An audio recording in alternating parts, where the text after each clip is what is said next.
Hello guys, it's Mr. C, Nick here, and today I'm going to be building one of your ROMI robots, and I'm going to be showing you how to construct it, how to put it together. This is what you'll be presented with. You'll have your robot kit, 6 rechargeable batteries, 1 Raspberry Pi, and you'll need scissors to open the contents of the robot kit. And you'll also need a screwdriver for one section towards the end of the build. So I'm gonna open up this robot box and we'll see what's inside. Okay, so we're gonna open up the box and check out what's inside for a second. So it latches up like this.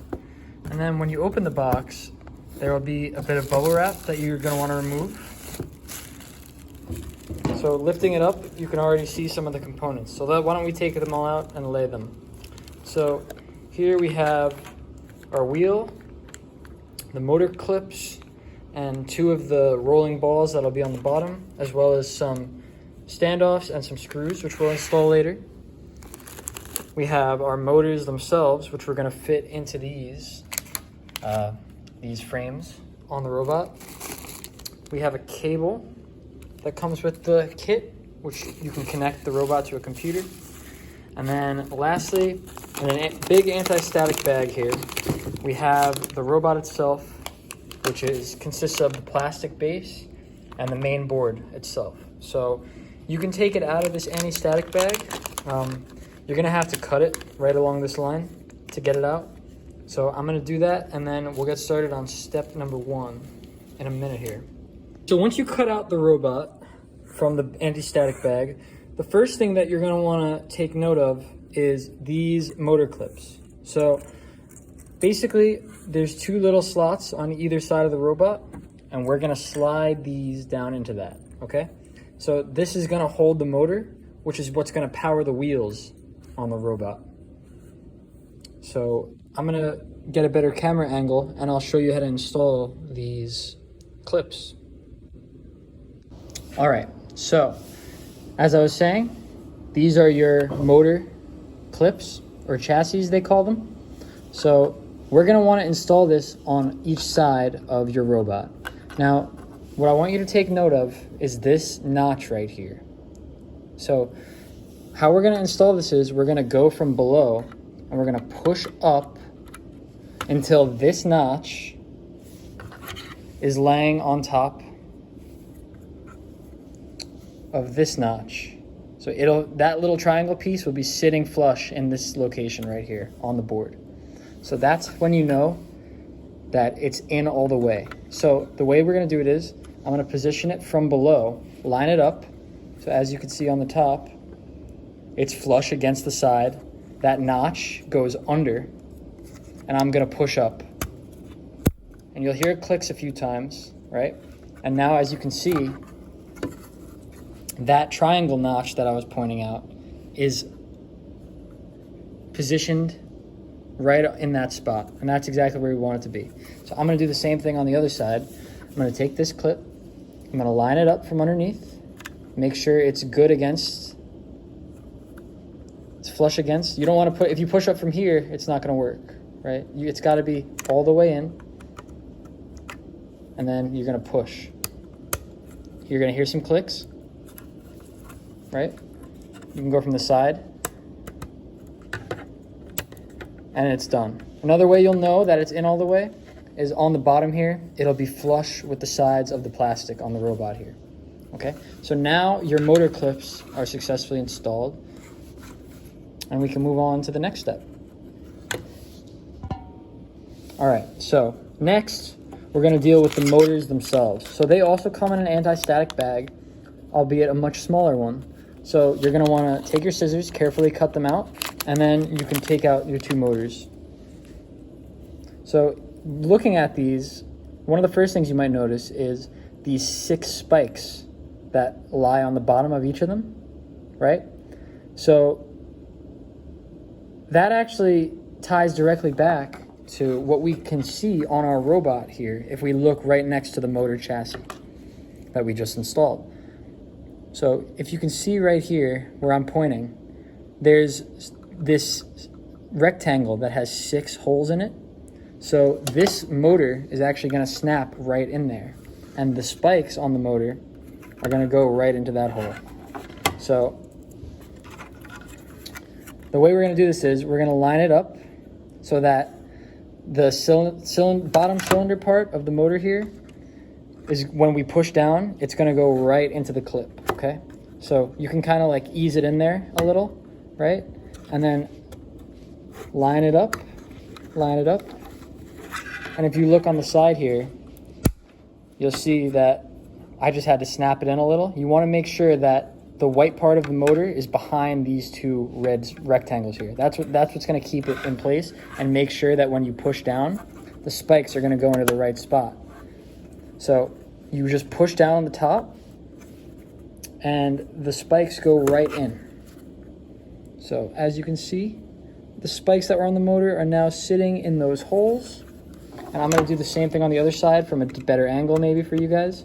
So I'm going to push down. I'm going to make sure on the back that it's within these 2 clips, okay? I'm going to kind of ease it in there a little and then make sure I'm lined up and ready to go. As you can see, these spikes are right over the holes. So what I'm going to do is I'm going to push down and it clicks in. It's that easy. And you are good to go once you see that the white part of the circle fits perfectly into the slot. So it'll look really flush like that, okay? And now we can move on to the next step now that our motors are installed. All right, the next step is dealing with these wheels. So it comes in a plastic bag. You're gonna wanna cut it out. And when we slide it out here, you'll notice that the rim of the tire, or the rim of the wheel, is separate from this rubber tire part, right? So you're gonna have to manually snap this on to the outside. Now, this is one of the toughest parts of this whole build, which is a good thing because it isn't mechanically in depth. It's just kind of annoying to get on the top. It's a bit of a tight fit. So basically you want to stretch out this rubber part to wrap into the tire. So it's very hard to do. It'll probably take you a few tries. That's okay. Just keep at it. You'll get it. You might lose it a few times. Like you might almost have it. Just keep trying. You'll get the tire in.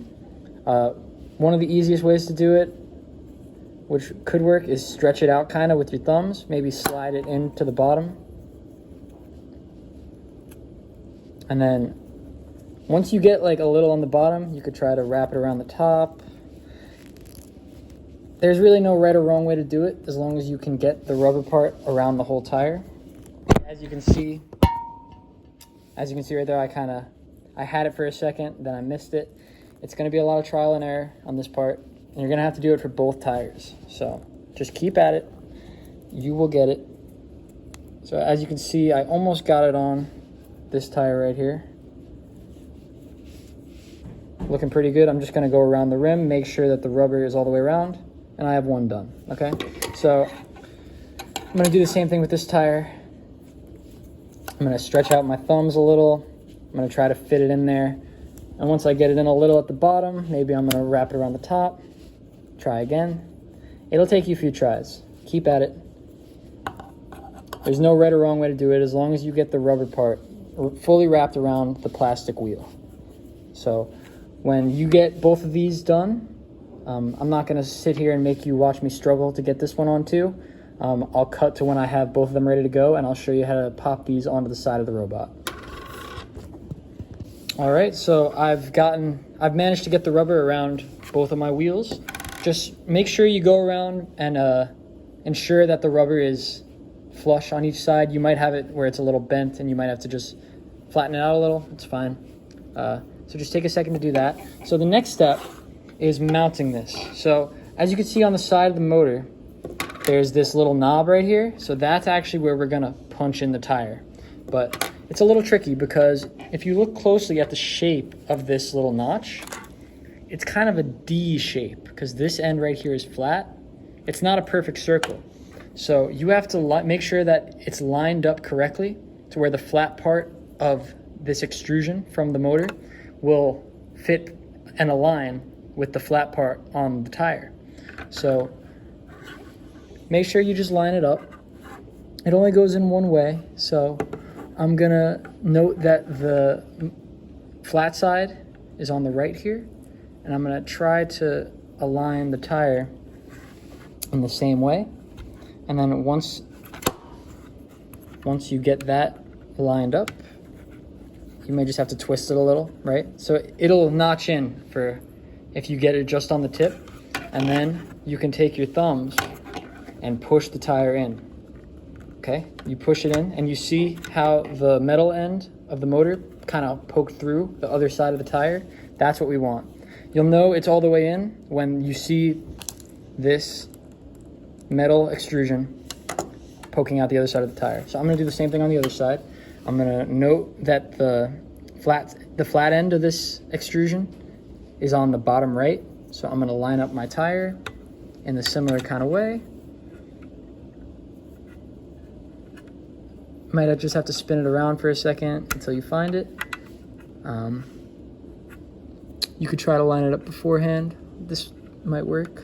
Yep, so as you can see, I got it in that time. So I'm gonna put it on the side, and I'm gonna push with both of my thumbs. Push, push, push.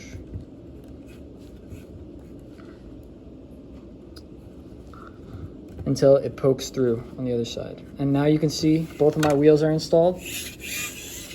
And now the robot can move a little, and it's connected to the motor.